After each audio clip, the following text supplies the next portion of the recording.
Islamic short status کو subscribe کریں، like کریں، کمنٹ کریں اور شیئر کریں۔ بیل آئیکن کو دبانا مت بھولیں۔ یمامہ اور گرد و نواح کے لوگوں نے اتنی قتل و غارت کبھی نہیں دیکھی تھی۔ یہ تو قہر نازل ہوا تھا، گھر گھر ماتم ہو رہا تھا۔ اس بھیانک صورتحال میں لوگ اس غیبی قوت کے آگے سجدے کرنا چاہتے تھے جس نے ان پر قہر نازل کیا تھا۔ مسلمانوں کی فوج میں قرآن کے حافظ اور قاری بھی تھے۔ انہوں نے لوگوں کو آیات قرآنی سنا کر بتانا شروع کر دیا کہ انہیں تباہ کرنے والی غیبی طاقت کیا ہے۔ مورخ لکھتے ہیں کہ بنو حنیفہ کے جو آدمی بھاگ گئے تھے ان کی تعداد کم و بیش 20,000 تھی۔ وہ یوں لاپتہ ہوئے کہ ادھر ادھر چھپ گئے تھے۔ مسلمان انہیں ڈھونڈ ڈھونڈ کر لا رہے تھے۔ وہ بھی خوف زدہ تھے۔ وہ نادم بھی تھے کہ انہوں نے ایک جھوٹے نبی کے ہاتھ پر بیعت کی جس نے انہیں کہا تھا کہ اسے خدا نے ایسی طاقت دی ہے کہ فتح بنو حنیفہ کی ہی ہوگی اور مسلمان تباہ ہو جائیں گے۔ انہیں تبلیغ کی یا اسلام کے تفصیلی تعارف کی ضرورت نہیں تھی۔ ان میں سے بیشتر نے از خود اسلام قبول کر لیا۔ مجاع بن مرارہ بنو حنیفہ کی سرداری میں مسلمہ کذاب کا جانشین تھا۔ اس نے دیکھا کہ اس کا قبیلہ دھڑا دھڑ اسلام قبول کرتا جا رہا ہے تو اس سے اسے یہ اطمینان ہوا کہ خالد رضی اللہ عنہ کے دل میں اس کے خلاف جو خفگی تھی وہ نکل گئی ہے۔ بنو حنیفہ کے لوگ جوک در جوک خالد رضی اللہ عنہ کے پاس بیعت کے لیے آ رہے تھے۔ خالد رضی اللہ عنہ نے ان میں سے چند ایک سرکردہ افراد کا ایک وفد تیار کیا اور انہیں خلیفۃ المسلمین کے ہاتھ پر بیعت کے لیے مدینہ بھیج دیا۔ خالد رضی اللہ عنہ کو یہ جنگ بہت مہنگی پڑی تھی۔ قدیم تحریروں اور دیگر ذرائع سے پتہ چلتا ہے کہ خالد رضی اللہ عنہ کو اتنے بڑے لشکر پر فتح حاصل کرنے کی توقع کم ہی تھی۔ انہوں نے یہ اللہ کے بھروسے اور اپنی جنگی قابلیت کے بلبوتے پر لڑی تھی۔ ان کے اعصاب تھک کر چور ہو چکے تھے۔ اس جنگ کی خوریزی کا اندازہ یہ ہے کہ بنو حنیفہ کے 21,000 آدمی مارے گئے تھے۔ زخمیوں کی تعداد الگ ہے۔ اس کے مقابلے میں شہید ہونے والے مجاہدین کی تعداد 1,200 تھی۔ ان میں 300 شہید قرآن کے حافظ تھے۔ یہاں یہ امر قابل ذکر ہے کہ جب خلیفہ ابوبکر رضی اللہ عنہ کو اطلاع ملی کہ شہیدوں میں 300 حافظ قرآن تھے تو انہوں نے یہ سوچ کر کہ جنگوں میں قرآن کے تمام حافظ شہید ہو سکتے ہیں حکم دیا کہ قرآن ایک جگہ تحریر میں جمع کر لیا جائے۔ چنانچہ پہلی بار قرآن کو اس شکل میں جمع کیا گیا جو آج ہمارے سامنے ہے۔ جنگی یمامہ کے بعد خالد رضی اللہ عنہ کی کیفیت یہ تھی کہ جسمانی اور ذہنی لحاظ سے شل ہو چکے تھے۔ لیلا ان کے تھکے ماندے اعصاب سہلاتی تھی۔ مورخوں نے لکھا ہے کہ کسی بھی جنگ میں مسلمانوں کا اتنا جانی نقصان نہیں ہوا تھا۔ اب ایک ہی بار 1,200 مجاہدین شہید ہو گئے تو باقی مجاہدین پر جیسے غم کے پہاڑ آ پڑے ہوں۔ خالد رضی اللہ عنہ دکھ اور غم کو قبول کرنے والے نہیں تھے۔ اگر وہ مرنے والوں کا ماتم کرنے بیٹھ جاتے یا دل پر غم طاری کر لیتے تو سپاہ سالاری نہ کر سکتے۔ انہیں آگے چل کر عراق اور شام فتح کرنا تھا۔ انہیں ارتداد کو کچل کر اسلام کو دور دور تک پھیلانا تھا۔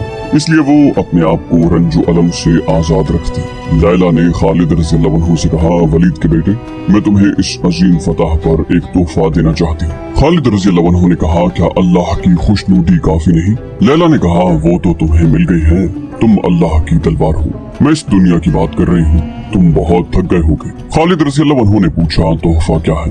لیلا نے کہا، مجاع بن مرارہ کی بیٹی، تم نے اسے نہیں دیکھا؟ میں اس کے گھر گئی تھی، بہت خوبصورت لڑکی ہے، یمامہ کا ہیرا ہے، وہ تمہیں چاہتی بھی ہے، کہتی ہے کہ خالد عظیم انسان ہے جس نے ہم پر فتح پا کر بھی اعلان کیا ہے کہ کسی عورت کو لونڈی نہیں بنایا جائے گا، حالانکہ اسے یمامہ کی عورتوں نے دھوکہ دیا۔ اس دور میں عربوں کے ہاں سوکن کا تصور نہیں تھا۔ خالد رضی اللہ عنہ نے مجاع بن مرارہ سے کہا کہ وہ اس کی بیٹی کے ساتھ شادی کرنا چاہتے ہیں۔ مورخوں نے لکھا ہے کہ مجاع اتنا حیران ہوا جیسے اس نے غلط سنا ہو۔ اس نے پوچھا، کیا کہا تو نے ولید کے بیٹے؟ خالد رضی اللہ عنہ نے اپنی بات دہرائی، میں تمہاری بیٹی کے ساتھ شادی کرنا چاہتا ہوں۔ مجاع نے کہا، کیا خلیفہ ابوبکر ہم دونوں سے خفا نہ ہوں گے؟ خالد رضی اللہ عنہ اسی بات پر اصرار کرتے رہے کہ وہ مجاع کی بیٹی کے ساتھ شادی کریں گے۔ آخر انہوں نے اس حسین اور جوان لڑکی کو اپنے عقد میں لے لیا۔ یہ خبر مدینے پہنچی تو خلیفۃ المسلمین ابوبکر صدیق رضی اللہ عنہ نے خالد رضی اللہ عنہ کو خط لکھا، ولید کے بیٹے، تمہیں کیا ہو گیا ہے؟ شادیاں کرتے پھرتے ہو، تمہارے خیمے کے باہر 1200 مسلمانوں کا خون بہہ گیا، تم نے شہیدوں کا خون بھی خشک نہیں ہونے دیا۔ یہ معاملہ سرزنش کے خط پر ہی ختم ہو گیا۔ خلیفہ ابوبکر رضی اللہ عنہ نے خالد رضی اللہ عنہ کو یہ پیغام بھی بھیجا کہ وہ یمامہ کے علاقے میں رہیں اور اگلے حکم کا انتظار کریں۔ खालिद रज़ी अल्लाह अन्हु मुजा की बेटी और लैला को साथ लेकर यमामा के करीब वादी विबर में जा ख़ैमज़न हुए। 2 माह के बाद उन्हें अगला हुक्म मिला। फरवरी 633 ईस्वी के पहले हफ्ते ज़िक़ाद 11 हिजरी के आखिरी हफ्ते के एक दिन खलीफा अबू बकर सिद्दीक रज़ी अल्लाह अन्हु से मिलने एक शख्स आया, जिसने अपना नाम मुसन्ना बिन हारिसा शैबानी बताया। खलीफा के लिए और अहले मदीना के लिए वो एक गैर अहम बल्कि गुमनाम आदमी था। अगर ऐसा शख्स किसी बादशाह के दरबार में जाता तो उसे वहाँ से निकाल दिया जाता, लेकिन अबू बकर रज़ी अल्लाह अन्हु किसी अक़लीम के बादशाह नहीं बल्कि शहंशाह दो जहां के खलीफा थे, जिनके दरवाजे हर किसी के लिए खुले रहते। ये शख्स जब खलीफा अबू बकर सिद्दीक रज़ी अल्लाह अन्हु के पास आया, उस वक्त उसके चेहरे पर थकन और शब्बेदारी की गहरी परछाइयां थी। कपड़ों पर गर्द थी और वो कुदरती रवानी से बोल भी नहीं सकता था। अमीरुल मोमिनीन अबू बकर रज़ी अल्लाह अन्हु ने पूछा, क्या मुझे कोई ये बता सकता है कि ये अजनबी मेहमान कौन है? ये शख्स जिसने अपना नाम मुसन्ना बिन हारिसा बताया है, ये मामूली आदमी नहीं। कैस बिन आसिम ने जवाब दिया, अमीरुल मोमिनीन, इसके यहाँ आने में कोई फरेब नहीं। शोहरत और इज्जत जो इसने पाई है वो अल्लाह हर किसी को अता करे। हरमज जो इराक में फारिस का सालार है और जिसकी फौज की धाक बैठी हुई है, मुसन्ना बिन हारिसा का नाम सुनकर सोच में पड़ जाता है। किसी और ने कहा, अमीरुल मोमिनीन, आपका अजनबी मेहमान बहरैन के इलाके बकर बिन वाइल का मोअज़्ज़ज़ फर्द है। ये इस्लाम कबूल करने वाले उन लोगों में से है जिन्होंने कुफ्र और इर्तिदाद की आंधियों में इस्लाम की शमा रोशन रखी है, और इसने हमारे सालार अला बिन हज़रमी के साथ मिलकर इराक की सरहद के इलाकों में मुर्तदीन के खिलाफ लड़ाइयाँ लड़ी हैं। अमीरुल मोमिनीन का चेहरा चमक उठा। अब उन्होंने मुसन्ना बिन हारिसा को बदली हुई निगाहों से देखा। उनके जहन में अरबी मुसलमानों के वो कबाइल आ गए जो ईरानियों के महकूम थे। ये इराक के इलाके में आबाद ये बनु लखम, तगलब, अयाद, मिंबर और बनु शैबान थे। एक रिवायत के मुताबिक ये वो अरबी बाशिंदे थे जिन्हें पहली जंगों में ईरानी जंगी कैदी बनाकर ले गए और उन्हें दजला और फरात के डेल्टा के दलदली इलाके में आबाद कर दिया। इन कबाइल ने ईरानियों का गुलाम होते हुए भी अपने अकीदों को अपने वतन के साथ वाबस्ता रखा। अरब में इस्लाम को फरोग मिला तो उन्होंने भी इस्लाम कबूल किया। इराक से सजा जैसे चंद अफराद ने नबूवत के दावे किए तो इन महकूम अरबों ने उस इर्तिदाद के खिलाफ महाज बना लिया। उधर मुसलमान एक ऐसी जंगी ताकत बन चुके थे जिनके सामने मुर्तदीन और कुफ्फार के मुतहदा लश्कर भी न जम सके। मैदान जंग से हटकर मुसलमान जो अकीदा पेश करते थे वो दिलों में उतर जाता। इस तरह से मुसलमान अस्करी और नजरियाती लिहाज से छाते जा रहे थे, लेकिन अभी वो आतिश परस्त ईरानियों के खिलाफ टक्कर लेने के काबिल नहीं हुए थे। ईरान उस वक्त की बड़ी ताकतवर बादशाही थी जिसके तूल व अर्ज़ का हिसाब न था। उस बादशाही की फौज तादाद और हथियारों के लिहाज से बहुत ताकतवर थी। सिर्फ रूमी थे जिन्होंने उनसे जंगें लड़ी और उन्हें कुछ कमजोर कर दिया था। उसके बावजूद खलीफा अबू बकर रज़ी अल्लाह अन्हु ईरान की बादशाही में रसूलुल्लाह सल्लल्लाहु अलैहि वसल्लम का पैगाम पहुंचाने का तहैया किए हुए थे। ईरानी न सिर्फ ये कि इस्लाम को कबूल करने पर तैयार न थे, बल्कि वो इस्लाम का मजाक उड़ाते थे। अगर मुसलमानों का कोई एलची उनके किसी इलाके के अमीर के दरबार में चला जाता तो वो उसकी बेइज्जती करते और बास को कैद में डाल दिया करते। हुकूमतों और हुक्मरानों के अंदाज और ख्यालात अपने ही होते हैं, उनके सोचने के अंदाज भी मसलहत और हालात के ताबे होते हैं, लेकिन अवाम की सोचें उनके जज्बों के ज़ेर असर होती हैं और मुल्क मिल्लत की खातिर अवाम आग उगलते पहाड़ों के खिलाफ भी सीना सुपर हो जाते। उस दौर में इराक ईरान की बादशाही का एक सूबा था। उसका अमीर यहाँ के हरमज था जो उस दौर में माना हुआ जंगजू और निडर जंगी कायद था। जालिम और बदतैनत इतना कि उसके इलाके के लोग किसी के खिलाफ बात करते तो कहते थे वो तो हरमज से बढ़कर कमीना और बदफितरत है। उसके जुल्म सितम का ज्यादातर शिकार मुसलमान थे जो दजला और फरात के संगम के इलाके में रहते थे। उनसे हरमज की यही दुश्मनी थी कि वो इस्लाम के पैरोकार थे। किसी ईरानी के हाथों किसी मुसलमान का कत्ल हो जाना और किसी मुसलमान औरत का इगवा कोई जुर्म न था। काफिरों की तरह ईरानी मुसलमानों को तकलीफ पहुंचाकर किसी बहाने उनके घरों को लूटकर और जलाकर खुशी महसूस करते। मुसलमान खौफ व हरास में जिंदगी गुजार रहे थे। मुसलमान जिस इलाके में आबाद थे उसकी जमीन सोना उगलती थी। अनाज और फलों की पैदावार के लिए वो इलाका बड़ा ही जरखेज था। ये इलाका जो कमोबेश 300 मील लंबा था, जरखेजी और शादाबी के अलावा कुदरती मनाजिर की वजह से हसीन खित्ता था। हाकिम ऐशो इशरत के लिए उसी इलाके में आते और कुछ दिन गुजार कर जाते।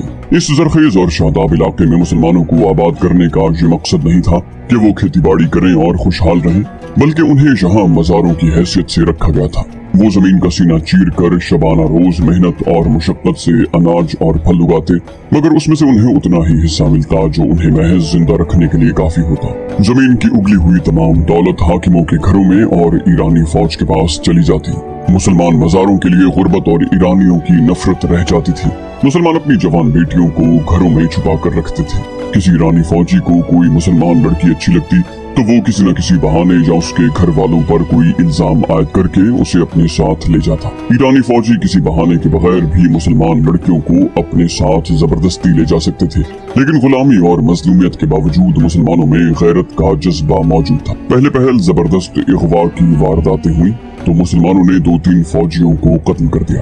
मुसलमानों को इसकी सजा तो बड़ी जालिमाना मिली थी और उन्हें अपनी लड़कियों को बचाने की कीमत भी बहुत देनी पड़ी थी, लेकिन जबरदस्ती अगवा का सिलसिला रुक गया था। आतिशपरस्त ईरानी अपने फौजियों को सांडों की तरह पालते थे। हर सिपाही इस किस्म की जर्रा पहनता था कि सर पर आहनी जंजीरों के खोद और बाजुओं पर धात के खोल इस तरह चढ़े हुए होते कि बाजुओं की हरकत में रुकावट नहीं होती थी। उनकी टांगों को भी बड़े सख्त चमड़े या किसी धात से महफूज किया होता था। असलहा इतना कि हर सिपाही के पास एक तलवार, एक बर्छी और एक गुर्ज होता। गुर्ज पर ईरानी सिपाही खास तौर पर फख्र किया करते थे। इन हथियारों के अलावा हर सिपाही के पास एक कमान और तरकश में 30 तीर होते थे। उन्हें ऐशो इशरत, खाने पीने और लूट मार की खुली इजाजत थी। वो जुर्रत और अस्करी महारत में काबिल तारीफ थे। उनकी कमजोरी सिर्फ ये थी कि वो सिर्फ आमने सामने की लड़ाई लड़ सकते थे और लड़ते भी बेजिगरी से थे, लेकिन इतना असलहा उठाकर वो फुर्ती से नकलो हरकत नहीं कर सकते थे। किसी दस्ते या जैश को फौरन एक जगह से दूसरी जगह जाना पड़ता तो वो मतलूबा वक्त में नहीं पहुंच सकते थे। इतने ज्यादा हथियारों का बोझ उन्हें जल्दी थका देता। अलबत्ता उनकी तादाद इतनी ज्यादा थी कि उनकी सुस्त रफ्तारी की कमजोरी को छुपा लेती। दजला और फरात के संगम के इलाके के जुनूब में उबला एक मकाम था जो इराक और अरब की सरहद पर था। उस जमाने में उबला एक शहर था। उसके इर्द गिर्द का इलाका शादाब और सरसब्ज था। वहाँ बड़े खूबसूरत जंगल और हरी भरी पहाड़ियाँ थी। ये तारीखी अहमियत का इलाका था। आज भी वहाँ खंडरात बिखरे हुए हैं जो बज़बान खामोशी तारीखी कहानियाँ सुनाते हैं। हर कहानी इबरतनाक है। उस खित्ते में उन कौमों की तबाही और बर्बादी के आसार भी मौजूद हैं जिन्होंने ऐशो इशरत को जिंदगी का मकसद बना लिया था और रियाया को वो इंसानियत का दर्जा नहीं देते थे। खुदा ने उन्हें राह मुस्तकीम दिखाने के लिए पैगंबर भेजे और उन लोगों ने पैगंबरों का मजाक उड़ाया और कहा कि तुम तो हम में से हो और दुनिया में तुम्हारी हैसियत और तुम्हारा रुतबा भी कोई नहीं, फिर तुम खुदा के भेजे हुए पैगंबर किस तरह हो सकते हो। आखिर खुदा ने उन्हें ऐसा तबाह बर्बाद किया कि उनके महल्लात और उनकी बस्तियों को खंडर बना दिया। खुदा ने उनका तफसीली जिक्र कुरान में किया और फरमाया, क्या तुमने जमीन पर घूम फिर कर नहीं देखा कि जो अपनी बादशाही पर इतराते और खुदा की सरकशी करते थे और जो ऊंचे पहाड़ों पर अपनी यादगारें बनाते थे कि उनके नाम हमेशा जिंदा रहे, वो अब कहाँ है? अब जमीन के नीचे से उनके महल्लात और उनकी यादगारों के खंडरात निकल रहे हैं। उनके बाद भी पुरशिको शहंशाह आए और एक के बाद एक अपने खंडरात छोड़ता गया। बाबिल के खंडर भी आज तक मौजूद हैं। उस खित्ते में अशूरी आए, सासानी आए और अब जब मदीना में हजरत अबू बकर सिद्दीक रज़ियल्लाहु अन्हु थे। दजला और फरात के इस हसीन और इबरत अंगेज खित्ते में ईरानियों का तूती बोल रहा था और ये आतिश परस्त कौम पहली कौमों की तरह यही समझती रही कि उसे तो जवाल आ ही नहीं सकता। वो महकूमों के खुदा बने हुए थे। एक नौजवान मुसलमान लड़की अपनी सहेली से पूछ रही थी, बिन्ते सऊद, खुदाम नहीं आया? ज़हरा बिन्ते सऊद की आंखों में आंसू आ गए और उसने आह भरकर मुंह फेर लिया। सहेली ने ज़हरा से कहा, तुम कहती थी कि वो तुम्हें धोखा नहीं देगा। खुदा न करे वो उस बदबख्त ईरानी के हाथ चढ़ गया। ज़हरा बिन्ते सऊद ने कहा, खुदा न करे वो आएगा। 4 दिन गुजर गए हैं, मैं उस ईरानी के साथ नहीं जाऊंगी। मौत कबूल कर लूंगी, उसे कबूल नहीं करूंगी। खुदा मुझे धोखा नहीं देगा। सहेली ने उसे कहा, ज़हरा क्या ये बेहतर नहीं होगा कि तुम उस ईरानी कमांडर को कबूल कर लो? तुम्हारे खानदान के लिए भी यही बेहतर होगा। यही है ना कि तुम्हें अपना अकीदा बदलना पड़ेगा। सारी उम्र ऐश तो करोगी। ज़हरा ने कहा, मैंने जिस खुदा को देख लिया है उसी की इबादत करूंगी। आग खुदा ने पैदा की है, आग खुदा नहीं हो सकती। मैं खुदा की मौजूदगी में किसी और की परस्तिश क्यों करूं? सहेली ने कहा, सोच लो ज़हरा, तुम उसे कबूल नहीं करोगी तो वो जबरदस्ती तुम्हें साथ ले जाएगा। उसे कौन रोक सकता है? वो शाही फौज का कमांडर है। वो तुम्हारे खानदान के बच्चे बच्चे को कैद खाने में बंद करवा सकता है। हूँ तो मैं भी मुसलमान की बेटी, मैं अल्लाह की इबादत करती और अल्लाह की ही कसम खाती हूँ, लेकिन अल्लाह ने हमारी क्या मदद की है? क्या तुम्हें यकीन है कि अल्लाह तुम्हारी मदद करेगा? जहरा ने कहा, अगर अल्लाह ने मेरी मदद न की तो मैं अपनी जान ले लूंगी और अल्लाह से कहूंगी कि ये ले, अगर मेरे वजूद में जान तूने डाली है तो वापस ले ले। उसकी आंखों से आंसू बहने लगे। जहरा अपने जैसे एक खूबसूरत जवान खुद्दाम बिन असद को पसंद करती थी और खुदाम उस पर जान निसार करता था। उनकी शादी हो सकती थी, लेकिन शिमर ईरानी फौज का एक कमांडर था जिसकी नजर जहरा बिनते सऊद पर पड़ गई थी। उसने उस लड़की के बाप से कहा था कि वो उसकी बेटी को बड़ी आसानी से घर से ले जा सकता है, लेकिन वो ऐसा नहीं करेगा। शिमर ने कहा, मैं तुम्हारी बेटी को माले गनीमत समझकर नहीं ले जाऊंगा, इसे 2 घोड़ों वाली उस बग्घी पर ले जाऊंगा जिस पर दूल्हे अपनी दुल्हनों को ले जाया करते हैं। तुम लोगों को फख्र से बताया करो कि तुम्हारी बीवी एक ईरानी कमांडर की बीवी है। जहरा के बाप ने कहा था, लेकिन ईरानी कमांडर, तुम्हारा एहतराम हम पर लाजिम है। अगर लड़की तुम्हारी दुल्हन बनना चाहेगी तो हम उसे नहीं रोकेंगे। ईरानी कमांडर ने इस नफरत से जिससे वो हर मुसलमान से बात किया करता था कहा, तुम गलीज अरबी, तू बेटियों को जिंदा दफन कर देने वाली कौम में से है और कहता है कि अपनी शादी का फैसला तेरी बेटी खुद करेगी। जरतुश्त की कसम, अगर तेरी बेटी ने अपना हाथ मेरे हाथ में न दिया तो तुझे और तेरी बेटी को उन कोठरियों में बंद कर दूंगा जिनमें कोढ़ी बंद है। बहुत थोड़ी मोहलत दूंगा बूढ़े। उसके साथ उसके 3 घुड़सवार सिपाही थे। उन्होंने बड़ा जोर का कहका लगाया। एक सिपाही ने उसे धक्का देकर कहा, मदीना बहुत दूर है बदबख्त बूढ़े, तेरा अमीरुल मोमिनीन तेरी मदद को नहीं आएगा। जहरा के बाप को और उसके भाइयों को मालूम था कि वो ईरान के एक सिपाही की भी हुक्मदुली नहीं कर सकते। ये तो कमांडर था। उन्हें ये भी मालूम था कि शिमर उनकी बेटी को उठवा भी सकता है और वो कुछ नहीं कर सकते। लेकिन इस खत्ते के मुसलमानों के दिलों में आग के पुजारियों की जो नफरत थी वो उन्हें मजबूर कर रही थी कि वो उनके गुलाम होते हुए भी उनकी गुलामी कबूल न करें और उनका अंजाम कितना ही भयानक क्यों न हो उसे बर्दाश्त करें। उन्हें अपने अल्लाह पर भरोसा था। जहरा और खुद्दाम को मिलने से कोई नहीं रोक सकता था। वो फलों के बागात में काम करते थे। जिस रोज शिमर जहरा के घर आया था उसके अगले रोज जहरा खुद्दाम से मिली और खौफजदा लहजे में खुद्दाम को बताया कि ईरानी कमांडर क्या धमकी दे गया है। जहरा ने पूछा, हम यहाँ से भागना चलें? खुद्दाम ने जवाब दिया, नहीं, अगर हम भाग गए तो ये बदबख्त तुम्हारे और मेरे खानदान के बच्चे बच्चे को कत्ल कर देंगे। जहरा ने पूछा, फिर क्या होगा? खुद्दाम ने कहा, जो खुदा को मंजूर होगा। जहरा ने झुंझलाते हुए लहजे में कहा, खुदा खुदा, वो खुदा जो हमारी मदद नहीं कर सकता। खुदाम ने उसे टोकते हुए कहा, जहरा, खुदा अपने बंदों को इम्तिहान में डाला करता है, बंदे खुदा का इम्तिहान नहीं ले सकते। खुदाम गहरी सोच में खो गया। जहरा ने कहा, ये तो हो नहीं सकता कि तुम उस आतिश परस्त शिमर का मुकाबला करो। खुदाम गहरी सोच में खोया रहा। जहरा ने पूछा, सोचते क्या हो? तुम उस शख्स को कत्ल तो नहीं कर सकते, हमारे सामने एक ही रास्ता है। खुदाम ने कहा, खुदा निजात का रास्ता भी दिखा देगा। जहरा ने कहा, तुम्हें एक और रास्ता भी दिखा सकती हूँ, मुझे अपनी तलवार से कत्ल कर दो और तुम जिंदा रहो।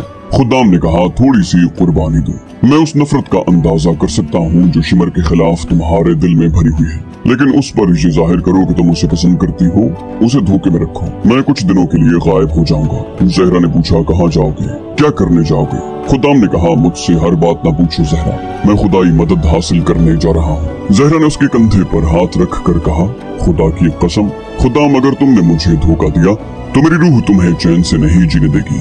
मैं एक दिन के लिए भी उस काफिर की बीवी बनकर नहीं रह सकूंगी। उसकी बीवी बनने का मतलब ये है कि मुझसे तुम ही नहीं मेरा मजहब भी छिन जाएगा। खुदाम ने कहा, अगर तुम मजहब की इतनी पक्की हो तो खुदा हमारी मदद को आएगा। जहरा ने मायूसी के लहजे में कहा, खुदाम, मैं मजहब की तो पक्की हूँ, लेकिन खुदा पर मेरा अकीदा मुतजलजल होता जा रहा है। खुदाम कुछ और कहने ही लगा था कि बाग में काम करते हुए लोगों में हड़बौंग से मच गई। 3-4 आदमियों ने खुदाम को पुकारा। जहरा उठी और वहीं से पौधों में गायब हो गई। खुदाम ने उठकर देखा, कुछ दूर पर ईरानी कमांडर शिमर अपने घोड़े पर सवार आ रहा था। उसने दूर ही से कहा था कि खुदाम को उसके पास भेजा जाए। खुदाम आहिस्ता आहिस्ता चलता शिमर की तरफ गया। शिमर ने घोड़ा रोक कर दूर से कहा, तेज चलो। खुदाम ने अपनी चाल न बदली। शिमर ने एक बार फिर गरज कर उसे तेज चलने को कहा। खुदाम अपनी ही रफ्तार से चलता रहा। शिमर घोड़े से कूदकर उतरा और कूल्हों पर हाथ रख कर खड़ा हो गया। बाग में काम करने वाले मुसलमान दम बखुद देखते रहे। उन्हें मालूम था कि शिमर खुद्दाम की हड्डी पसली एक कर देगा, लेकिन खुद्दाम जब उसके सामने जा रुका तो शिमर ने हाथ ही न उठाया। शिमर ने खुद्दाम से हक़ारत आमेज लहजे में कहा, देख कमीने इंसान, मैं तुम्हारे बाप और तुम्हारी जवानी पर रहम करता हूँ। आज के बाद मैं तुम्हें उस लड़की के साथ न देखूं। खुद्दाम ने पूछा, अगर तुमने मुझे इस लड़की के साथ देख लिया तो फिर क्या होगा? शिमर ने कहा, फिर मैं तुम्हारे मुंह पर एक दो थप्पड़ नहीं मारूंगा, तुम्हें दरख्त के साथ उल्टा लटका दूंगा। जाओ, मेरी नजरों से दूर हो जाओ। शिमर घोड़े पर सवार हुआ और चला गया। खुद्दाम वहीं खड़ा उसे देखता रहा। इस्लामिक शो के स्टेटस को सब्सक्राइब करें, लाइक करें, कमेंट करें और शेयर करें। Bell icon